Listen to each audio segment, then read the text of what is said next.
Yeah, man. So, here we are coming on the election coming up. What? There's an election? I hadn't You think heard. it's a pretty Oh, big deal, I guess. 2024 is an election year. That's right. Yeah, I was more. Yeah, Yeah, as they say, it's historical. It's funny they say that every time. every I time. understand that, but I think the further we go into this stark contrast of ideologies, it really highlights two things. It highlights number one, the grotesquely big division in our country. I think first of all, people just need to settle on that. Hmm. People just need to understand that our country is basically divided almost right down the middle Yeah, on social, economical, political issues. And here's the thing, some of the things that have bothered me this cycle, Luke. I hear people, say things like, I can't vote for Donald Trump because I just can't stomach him. I yeah. like one person said the other day, in fact, pretty sure I've got it here on a quote um, that somebody sent me. Let me pull this up real quick. Um, they said, I quote, "A vote is not a Valentine. You are not professing your love for the Yeah. candidate. It's a chess move Mm, for what kind of world do you want to live in." mm, yeah. And Candace, what's her name? She's Candace pretty Owens? popular. Candace Owens. She said Hmm. the other day, I don't know when Candace Owens. It was Sage. She was Oh, Sage Sage. Steele? Hmm. Sage was on Jesse Waters the other night and said, "Hey, you don't have to like Donald Trump. Hold your nose, go in the voting booth, and vote for your value." Yeah, yeah, You know, I am so tired of people so sissy-footing about, "Well, I don't like him. He's mean, yeah, and he's not politically savvy, and he doesn't speak articulately," or whatever thing turns you off. yeah, Okay, so and I want to say something to all of these overtly spiritual never Trumpers, especially pastors who use their social media platform to throw this shadow of doubt over him because he maybe is immoral or he's mean or whatever it yeah. is. Guys, I mean, you can try to over spiritualize this not. You can try to use your conscience if you want to here. But how about this? A vote for anybody other than Donald Trump at this point is a vote for Kamala Harris. Hmm. Yeah. I And a mean, vote for everything she stands for or doesn't that's stand exactly for. that's exactly right. Uh, and is there really a Christian who could even debate that this is a legitimate question here? I mean, if we Yeah. really come to this, Well, and what gets me is, like you said, those who you kind of alluded to it was the morality side of it, where people are like, well, Donald Trump is just an immoral man, and regardless of the whether the New York case was, lawfare or legit or whatever, I think we all know the answer there. That aside, okay, so let's say the man has, I think it's been on document. Sure, he's not been exactly super faithful in all of his marriages. He's been married 2 or 3 times and whatever. But here's the thing: if this is a morality contest, nobody wins. Nobody wins at all. I mean, it's known that Kamala Harris slept her way to the top when she was out in California having an open affair with a married man, and so no matter who we're picking, if we're picking based on morality, again, nobody wins. And Mhm. for me, I was just having a conversation about this with somebody else the other day. When it comes to voting for presidential candidates, the first time I was eligible to vote was 2012. Actually, I just missed the 2008 election, so this would have been Obama and Romney. And I remember here was the. Do you remember one of the biggest things, anti-Romney things amongst the conservative Christians was, well, he's a Mormon, so he's not a real Christian. It's like, oh, okay, case in yeah, true. But I thought I'm not voting for a pastor. I'm not voting for someone to lead the Christian movement. I'm voting for the president here. And so I guess I've always had that mindset of I'm not voting for morality or religious leadership or anything like that. I'm voting for a literal political candidate. And these people that have married, you know, presidential and political, kind of eligibility with morality well, that just shows me that people are putting too much stock in what a president or politician should be. or a human, for that matter. Yeah, And well, true. I would say this, back to your point about Mitt Romney back in 2012. So Mitt Romney is a Mormon, so you're not going to vote for him, but you would be willing to vote for the alternative, which is Exactly. what? Yeah. Is that Muslim? Is that no religion? What is that? Yeah. That's what bothers me about Christians and this whole thing. It's like there's two problems with Christians during this season. One is that they're looking for the Sunday school teacher that doesn't exist. Then number two, I think even sadder has been this propensity toward not saying anything. Like we're not going to talk about this. We're not going to bring this up. And I appreciate there's been about three different spiritual leaders that are very well known in the last couple of months that I've seen say some things from the pulpit that I thought were strong. One was a guy named Shane Pruitt, he works with the North American Mission Board student initiatives. One was a preacher that I love to listen to, Ed Newton from San Antonio, Texas. And then the other one was actually Mike Huckabee, who was speaking at Prestonwood Baptist Church over there in Mm. the Dallas Fort Worth area, large, super influential Southern Baptist church, and they all three basically said the same thing. Okay, you to stay silent about issues that are critical is is weak because these issues. And again, I'm talking narrowly here about social issues. I mean, guys, look, when it comes to economy and it comes to border security, if those are the other three, let's say these are the three main things: social related issues, economy, border protection. Nobody, nobody in the right mind in the universe thinks that the Harris Biden uh, political thing did us well Yeah. with border security and economy. Yeah. We were just talking off the air about $70 just to eat at Chick-fil-A using Yeah. Grubhub. Three of you. Yeah. Yeah. Like It's they didn't help us, man. yeah. There's not a normal human being that is not politically motivated. I can say this with no political agenda whatsoever. I am not better off financially right now than I was 4 years ago. No. No. No question. It Yeah. takes more to live right now than it did. Yeah. Period. In Yeah. story.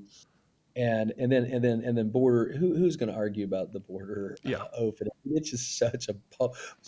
So let's just say we're ignoring those for now. We're going to focus on what we would say is traditional Christian opinions related to politics. Typically, Christians have voted on social related issues. Yeah. I'm not saying they only should vote on those. I'm just saying they should be important but here's the point. Here's the point. These issues are biblical, not political. So when I vote as a Christian, I should vote for the people who best represent the clearest biblical values. How about these four topics, just as an example? Gender identity, man or woman. Okay, how about number two, homosexuality? How about number three, sanctity of the Christian marriage, Hmm.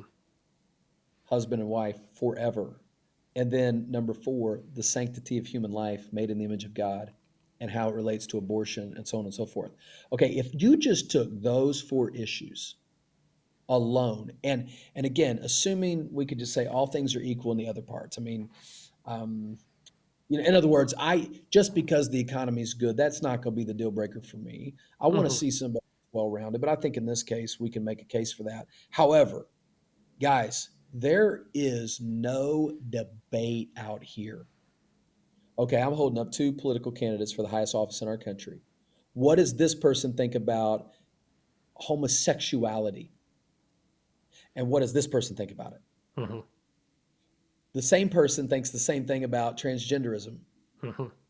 The same person thinks the same thing about traditional marriage. and virtually the same person same thing says the same thing about abortion. Okay, those four issues alone are not political issues, they are biblical issues. Hmm. And I am sorry, look, if you can somehow in good conscience as a Christian pragmatically work your way to where you can somehow in good conscience cast a vote in favor of someone who thinks it's okay for a boy to think he's a girl or a cat or a frog or whatever, Yeah. or you think that homosexual marriage should be affirmed and supported, and you think that traditional husband and wife marriage relationships, the core family unit of our society, doesn't matter, and you think that it's okay to just butcher babies. I'm sorry. I can't, I just look. There's economic principles in the Bible for sure. There's governing principles in the Bible. But if you think that the Bible speaks so much clearer and louder to these social issues, I'm just unwilling to do it. Yeah. It's such a stark contrast too. We're Yeah. not talking about close. I know there's all these different talks about the abortion issue related right now, but there's such a vast, stark Yeah. Yeah. contrast here. I just don't get it. I don't get how Well, churches digest well, things. yeah, because it's like you said, it's not just about the candidates in and of themselves, Harris, Trump. It's about the party, the platform, the movement that they represent. Okay, yeah, Trump hasn't been the most solid on being necessarily as maybe pro life as most conservative Christians would want him to be. He got, was able to, he kind of takes credit for Roe versus Wade being overturned and, whatever. But you keep asking him, he's still got the exceptions. He's still got and his thing is, well, it's up to the states now. The states can make the decision, and he takes more of a political than moral stance on it. But Right. you look at his running mate, JD Vance, who is staunch pro-life. Life begins at conception, and there's so many more in the party and associated with Trump and the Republicans that are much more pro-life than the folks on the other side who are seemingly okay with practical infanticide. And so, yeah. So for those out there, they're like, well, Trump isn't as pro, he isn't that pro life, and he's okay with abortion. It's like, okay, he may have different personal opinions, and they may be more left leaning than even, like I said, conservative Christians. But again, it's not just him; it's who he represents and who's going to be, essentially helping him, run the country. That's right. You're not voting for a political figure. You're Hmm. voting like that quote I gave a minute ago. You're voting for a chess move Hmm. on the way our country is governed and the values of our country. And so I am sorry. I think we're wrong here. Now, I'm going to do something I've never done in 8 years here at River City Baptist Church. I want to take a minute and kind of let everybody know what I'm doing, and we're gonna air this next week. But on November 3rd, which is the Sunday before the election, I am preaching a sermon entitled "It Is Not Political; It's Biblical." Hmm. And I'm in Genesis. I did an introductory sermon back in middle of October. I guess what would have been last week. I did the sermon, or 2 weeks ago, I did the sermon on creation. Then I had a guest speaker do the one on Sabbath. So then last week, I would have done the sermon. This week, actually, Hmm. coming up, I would have done the sermon on this one I'm talking about. Hmm. Okay. So I'm in Genesis 1 and 2, and I am talking about these four issues are right there in the Bible. Yep. Okay. Male and female created he them. That's gender. Hmm. Uh, and for this cause shall man leave his father and mother, cleave to his own wife. That's man and woman in marriage, not man and man. Yeah. Okay. And then the marriage was established by God as the foundation of all society. And then man was made in the image of God, and he told them to be fruitful and multiply. So every child that was going to be born was a blessing from God and another image bearer of God. So all four of these issues are squarely taught. I mean, not as a side issue, but as a prominent feature of the creation story. And it just so happened, I did not create it this way, but as it happened, this sermon falls on this Sunday. Yeah. I decided to label it that way. So here's what I'm going to do. I'm just going to tell you. I've got sitting on my desk right now a explanation of an amendment here in the state of Florida, which is related to abortion, and I'm gonna lay it out there. I'm going to explain to our church what this amendment is and why Christians should vote no on that amendment. There is also I'm going to have in the lobby ready for everybody the comparison between where these candidates, both senators and highest officials, stand on these issues. Hmm. And then I'm going to preach this sermon to our church. I'm going to tell them, guys, I know there's a lot of churches out there, they're being silent. This is no time for silence. This is no time for church to back up in the corner. And I do not preach, I do not have a politically driven pulpit. I am not a MAGA guy. I'm not a Trump only person. That's not who I am. But I will tell you what I am. I am for God, Hmm. and God is for these four things. And I mean, if all I had was these four things, I would vote for whatever person best represents God in these four clear things. And I'm not Hmm. afraid to tell my either. Now, I'm not going to say a candidate's name, but I'm going to tell them, hey, here's the facts, here's the Bible. If you're salt and light and you want to make a contribution to your society, and you want to vote values and you want to vote and pray, hey, this is how you should be thinking as a Christian. So, you guys be looking out next week. We're going to air the sermon here on the podcast, Luke, and I'm pretty excited about it. Yeah, yeah, it's going to be good. So that obviously, when we air the sermon, that's going to break down those uh, those four areas in particular. But Brian, I do got to ask, since we're Yeah, thinking about other things, another thing that is not in your 4 point, and some might say it's not a moral or social issue. Maybe it is more political, but I don't know.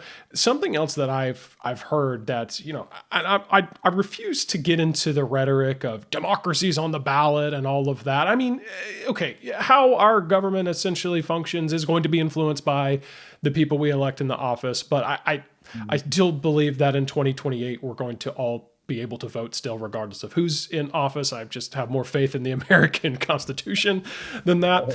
However, I do think there is a concern that I've heard that relates to you, Brian, as a pastor, and other pastors, church leaders that are watching and listening, is the mhm, matter of freedom of speech. yep, It has been something to me that's become pretty obvious that there is a side that is a little more hostile, or maybe a lot more hostile towards speech that they don't like than the other. And that is just something. Again, I guess we're kind of getting off your main points there, but it's oh, just that's something okay. that came to mind of, yeah, like freedom of speech is crucial to freedom of religion, and it's really kind of all of our other rights more or less kind of hinge on that one. Yeah, And that one is seemingly it's going to be somewhat on the ballot as we go to vote this year. I totally agree. Let me tell you what I think about it. There's two things come to my mind. Number one, um, while we have these quote unquote freedoms, we should we should exercise them, and we should not allow a hostile political environment to close down our voice, Hmm. because we ought to obey God rather than men. Oh. I think that's a fundamental thing. I'm not so, but my second thought is this, Luke. In other words, I think that's right. I think I want to live in a country where it's free. Mhm. But I also recognize, number two, that not every Christian in the world lives in a free country. Absolutely. Yeah. So why then would we uh, crave this or want this? And the answer is because it's a great opportunity to be free to share the gospel, to be free to worship as we want to, and we know that's why this country was founded in the first place. Hmm. However, if it ever does go away, then we should and must continue to preach the gospel faithfully, just like brothers in China and just like brothers in Iran and Iraq and other places like that. And unfortunately, Christians are so soft and milk toast, and especially pastors. I mean, a bunch of weak sauce, you know, afraid to say stuff, afraid to Yeah. offend somebody. You might as well lose your freedom of speech. Yeah. Because if you are in a free country, and just the thought of maybe somebody in my church is a Democrat, and they might lose their mind if I say this. Yeah. Uh, just think of the weak sauce of a preacher that's so Hmm. concerned about what people think or what the government might think. Hmm. Um, I think their freedom of speech has been taken not by the government, but by the fear of man. Yeah. No, that's true. Yeah, and that, with that in mind, that is where I do wonder if there's somebody, out there. It's hard to get exact demographics on where people are watching and listening from, those that are subscribed to the podcast here. But I would think that let's take that, because you talked about, well, freedom of speech and all that. I think that's a good point. Like, yeah, some pastors seem to have already somewhat forfeited that because they are afraid to offend. But let me just maybe try to somewhat, I don't know if trying to do too much empathy towards those people, but if there's someone out there and they're, Brian, you're in Florida, I'm in Tennessee, pretty red states. It's pretty. There will be no debate on election night what color the state's going to be, who it's going to be declared for. But I do know people, for example, that live in a place like New York State or California, and it's not just that. It's that, yeah, they are actually ministering to people that do not align with our states politically. And so, how does someone like that, for example, in a church where maybe, like, I'll take New York State as an example, or New York City in particular. I went to a church there recently. They're right in Queens, New York. Probably 80% of their congregation is going to vote liberal. They're going to vote Democrat, and they're going to surprisingly align with a lot of the values on that side of the platform. It's hard for me to fathom that there's Christians that can do that, but they seem to be good people, good Christians. All that context to ask, how would you encourage someone that maybe is in a more, or I should say, less friendly environment like that, to these Christian conservative, what we consider biblical principles? How would you encourage somebody to minister in that situation? Well, I think if you're in the vein of expositional teaching and preaching, then these things are going to surface. I don't know. I mean, I'm thinking of my man Ed Newton. Now he's in Texas, but because he's a mega church, he's interfacing with lots of people from lots of different ideologies. If you shrink to discuss homosexuality, to discuss transgenderism as they come up in the text, then you're not doing anybody a favor. Hmm. Now, Ed Newton said there's three positions on the subject of homosexuality and transgenderism. There's the churches that are uh, that basically alienate you. Hmm. There's churches that affirm you. Both are wrong. So alienation is wrong. Affirmation is wrong. Hmm. I can't remember the other word, but it's something like essentially speaking the truth in love. Hmm. I'm sure it's a good A word for it because I know he had A's, Yeah. but it was a really good clip. Okay, we tend to in the South in conservative churches we tend to alienate, Yep. right? Especially in like hardcore conservative Baptists. I mean, they would use unhealthy words, words I would never use in the pulpit to describe certain people. I just think Hmm. it's not kind. Hmm. It's not loving. But then the more liberal churches or churches in liberal areas, they've got to be careful that they don't have an affirming Hmm. position where they're afraid they won't even preach about it. And yet there's the people in their church that are maybe practicing, maybe they're visitors, whatever. They would never say they're affirming, but if you're never able to speak about it because there's people in your church that would have a problem with it, I think the answer is Ephesians 4:15, speak the truth in love. I've always made it a practice to not really accommodate my sermon to a specific issue. But in this case, I mean, it's right. I mean, I'm in Genesis, man.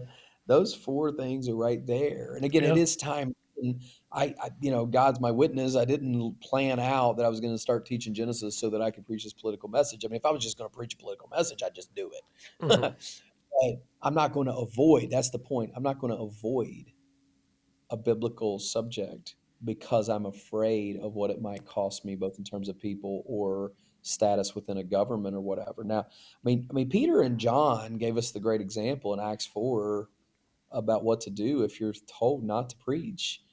You're supposed to say we got to obey God rather than men, and we got to go on. Yeah. I mean, what we're supposed to do. That's now. So I think there's a clip, and maybe we can find it. Let's try to find that clip. It was on Instagram the other day with Ed Newton, where he talks about those three church positions, Mm. and I think he was right on the money, man. I mean, there's just a third word I can't recall off the top of Yeah. my head right here, but it is some are alienatum, some are affirmation, and then there's the third word that basically we're going to talk about this. Mm. We're going to be honest. We're going to sit down with you. You're welcome here, but we're going to have this honest conversation. And I thought he did a brilliant job. In fact, I'm seeing if I can pull it up Yeah. right here. I don't. Oh, I was trying here to. it is. Oh, here we go. I got it. I think this is it. Look at what he says. We as a church are not trying to be popular in the eyes of the world, but rather our goal is to be faithful to the Word of God and help people understand how to navigate the things of this world through a biblical worldview. And he's in the clip talking about the issue, and he's getting ready to tell them, what am I going to say that the Bible says about these particular subjects? Man, that's probably not what it is. But basically, he gives those three. They got to be. It's got to be in here somewhere. Oh, Let's find. Let's share the clip because it is very yeah. good. Well, I'll just say Go ahead. we'll find it, and then we'll find it off the air here, and then we'll just make sure it's linked in the description below. So if you're Yeah. watching on YouTube, it'll be in the YouTube description. If you're on podcast, it'll be in the show notes. We'll just link out to that so you can check that out. But Here they are. Historically, three positions toward transgenderism and homosexuality. One is alienation. mhm. Okay. One is affirmation. And here we go. Second is actually affirm. So, and I'm trying to get to the third one here. Yeah, you're It's really watching the reel. I'm watching the reel right now. And so he says things like, when you affirm, you literally tear pages out of the Bible. Yep, And yep. we are just stands on the principles of the Word of God. So we're not affirming.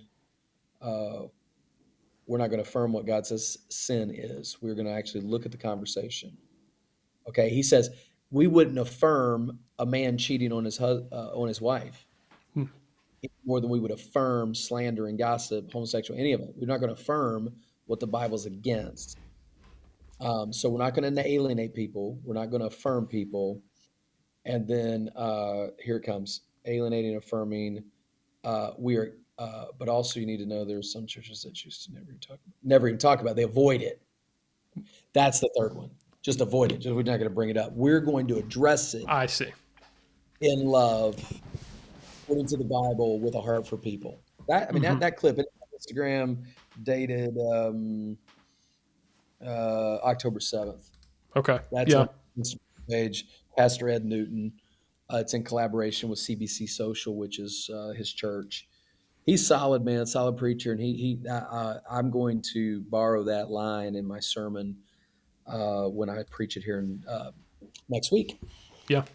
Well, again, we'll have to link to that so that people can actually watch that. But yeah, that just goes back to, kind of, again, trying to take this back to the broader conversation of, we're talking about politically, and again, it's not a matter of political or if it's, with this party, that party. It's a biblical matter. And I heard it put, somebody also say this the other day. I can't remember who, can't remember the exact quote. So you're getting the Luke Clayton version of it.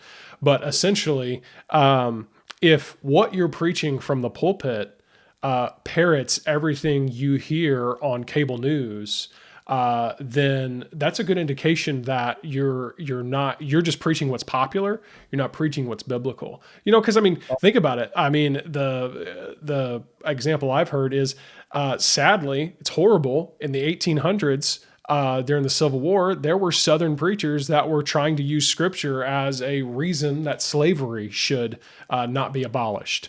And so, and so you can. sadly, unfortunately, there's many people out there, they can twist the scripture to say whatever they want it to. Mm, mm. And I think we see the same thing nowadays happening with these issues like abortion and homosexuality and transgenderism and so on and so forth. It's a great point. I think I heard my friend HB say it like this. He said the world out there is tuned in to Fox News and these other news outlets. He said when we come to church on Sunday, we should be tuned into Heaven's news channel. Mm, That's what we be tuned into. And yet sometimes Heaven's news channel interrupts the broadcast of the standard culture party lines and speaks to these issues that are relevant in a moment like this. And I don't think we want to quickly pass it up. And I just want to say, I want to reiterate at least one final word from me on this to these pastors. Quit doing this stuff where you're slinging mud on a candidate that represents something that best represents your values. mm, It's just nonsense, man. I've yeah, seen it two or three times. I bit my lip every time and haven't replied on public. And I'm not naming any names here, but clean that up, man. Come on. You're not doing anybody any favors by, oh, I wish we had better candidates. I'm just going to write in somebody. You write in somebody, you're voting for the wrong person. yeah, yeah, Because there's no chance that write in's good. So you wasted your vote. hmm, And so I just think, especially if you're in any of these swing states, my goodness, man, get out there and vote your yeah, conscience, vote your values, and trust God with the results, man. yeah, Do you want Kamala Harris to be the president of the United States? I sure hope not. If you're a Christian, um, what are you yeah, talking about? yeah, How is this even a thing? And I know it was big time in the Biden one. I think a lot of Christians who were so vocal about, I know personally know people who voted for Joe Biden, and I don't understand it, but I've even heard them say that was a mistake. Well, yeah, it was. Of course, it was a mistake. yeah, Don't let's not make that mistake again. We've been living with that mistake for 4 years because of all these really superficial Christians who think they're so spiritual. I think it's a huge, huge, huge mistake yeah, uh, to use your position of influence to cast levels of doubt on good people's intention to vote their values. yeah. Well, I think I can't. I was trying to find the exact stat here. I can't. So if I get it wrong, get it wrong. But it was a shocking number. It was somewhere in the neighborhood of, I want to say, 30 to 40% of professing evangelical Christians did not vote in 2020. Now, again, I may be wrong on that. That number may be incorrect, but again, I can't find the exact one. Whatever it was clearly enough, first of all, to swing the election the other way. And secondly, it was just shocking that that many more or less chose to sit out.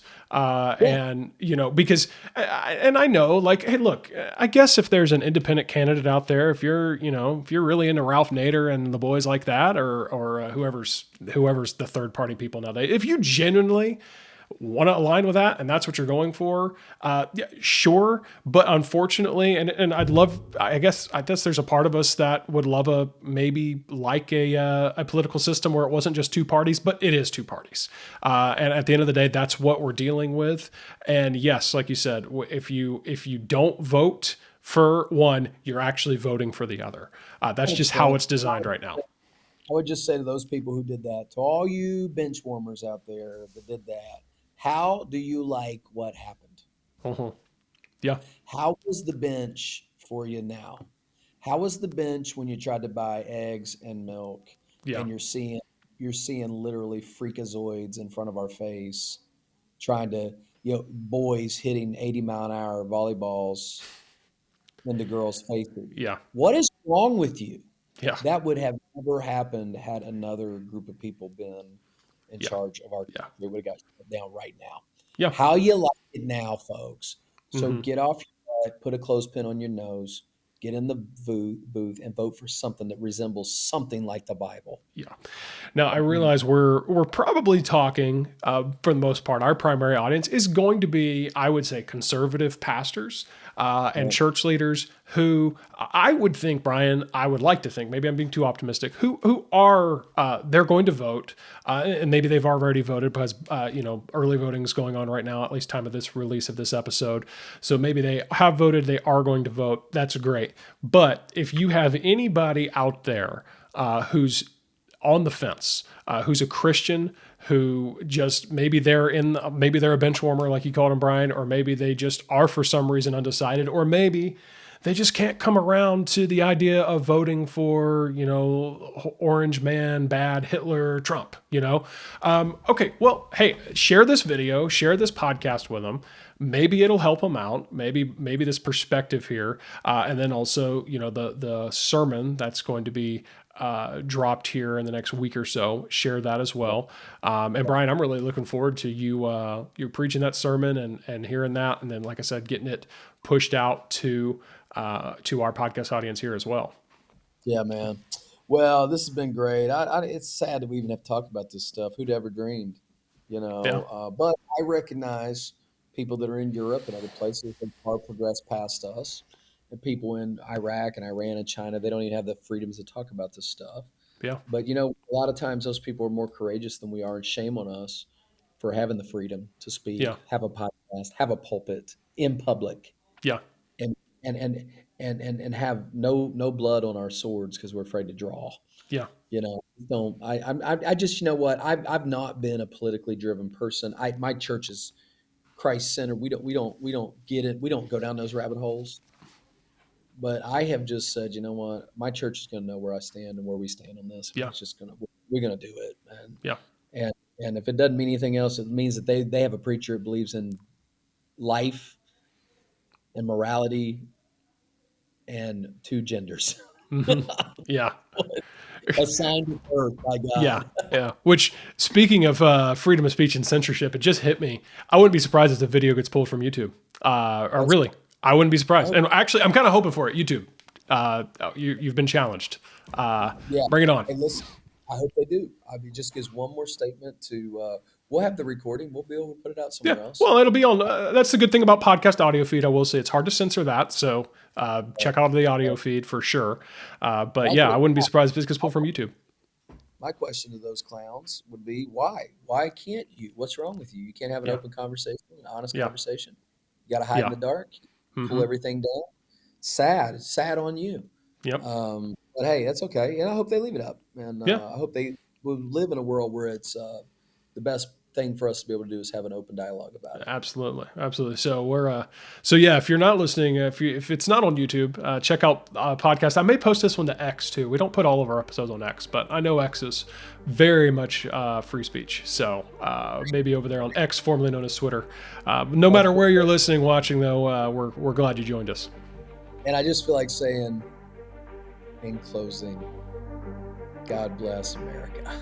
It just, it Hear, just, hear. felt right. It just, felt right. God bless you. How's that feeling?